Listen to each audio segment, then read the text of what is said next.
Hi, I'm Chris, CEO of Mainstreet Credit Union. It's Financial Literacy Month and the theme is Talk Money. I used to be afraid of cardio and I used to be afraid of my money, both of which I've come to love. I'm afraid of being on camera, so we'll see how this goes. Marketing agreed to let me do this if they could control the green screen behind me. So if you see any dinosaurs or volcanoes or anything, they assure me it's on brand. So I want to talk to you about a few financial topics just to give you some basics. Financial stress is the number one stress for Canadians.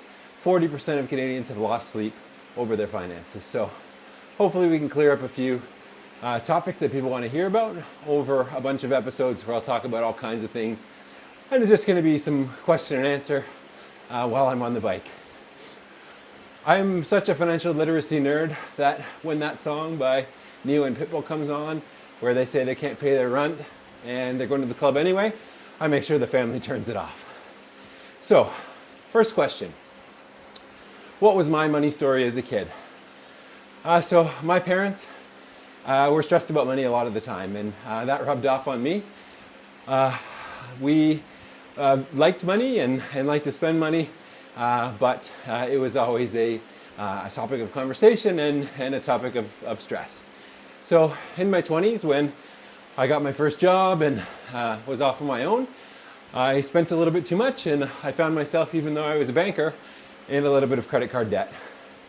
It was easy because I wasn't mindful.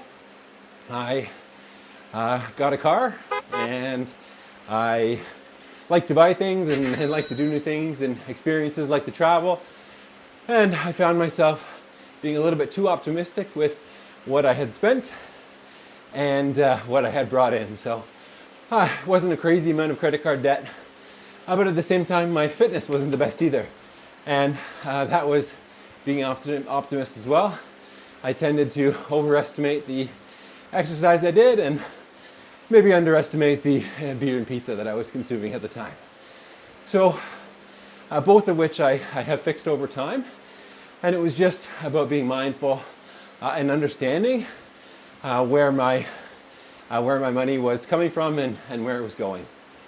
So what changed for me? It was really about mindfulness, understanding, and starting to keep better track of my finances. So have I ever felt behind financially, and what did that feel like? So absolutely. When I was in credit card debt, I made some bad investments. I thought I could win on some stocks, lost some money in my investments. I really did feel behind. It was stressful, and I mostly just avoided my money at the time. I didn't think about it all the time, but was a little bit ashamed and didn't really want to look at it.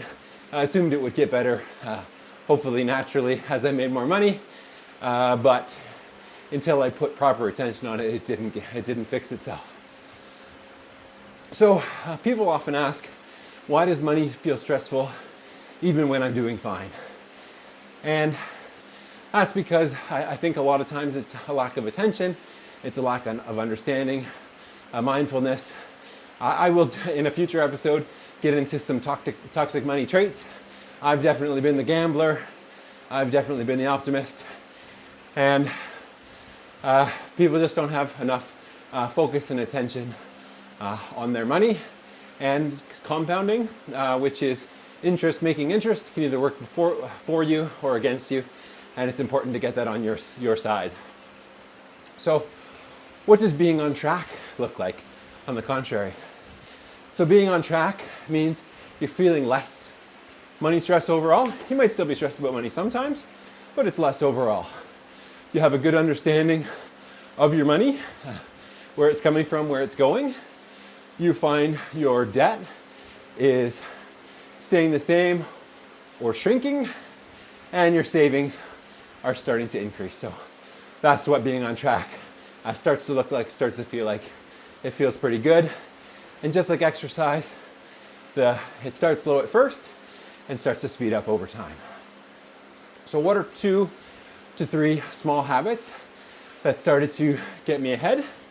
And what's the easiest first step that you can take in getting your money ahead? The answer is the same.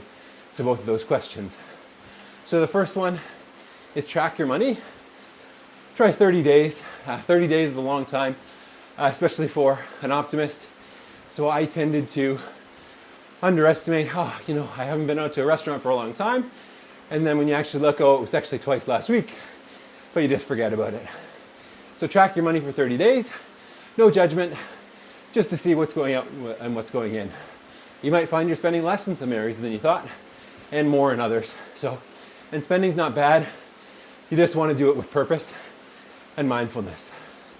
The second one is to start to understand your net worth.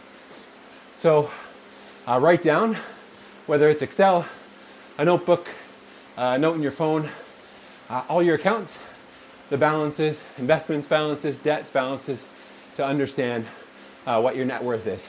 It's not a measure of you, it's just a starting point, and we'll work to improve that number over time. And the third one, the biggest piece, an emergency fund. So we'll do a full episode on emergency funds, but it's important to start to put a bit of money away for those unexpected financial shocks, so we don't have to go into debt, so we don't have to borrow. Hopefully we don't have to go to a payday loan place. That's never a good idea. Start to build up that emergency fund. So you want an automated transfer, a small amount that you're not going to have to pull back out, and save that for a rainy day. And who knows, it might be a rainy day next week, but those unexpected financial shocks will come. So that's it for this first episode. Thanks for joining me. I'm going to continue climbing this mountain, and I'll meet you at the next episode.